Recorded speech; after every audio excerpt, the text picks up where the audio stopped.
তারপর ধুতে নেই। কেন? কারণ নিউট্রিয়েন্টস লস হয়ে যায়।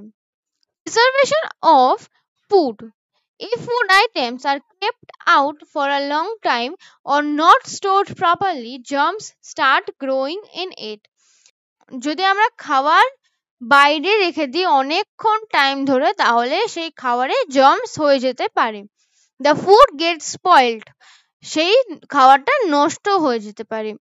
Eating spoiled food can make us sick, আর সেই নষ্ট খাবার যদি আমরা খাই তাহলে আমাদের তো শরীর খারাপ করবে, তাই না?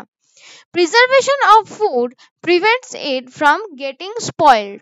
আমরা যদি ফুড যদি প্রিজার্ভ করে রাখি, মানে আমরা যদি কোনোভাবে সেটাকে ভালোভাবে রাখতে পারি, তাহলে সেই খাবারটা নষ্ট হবে না।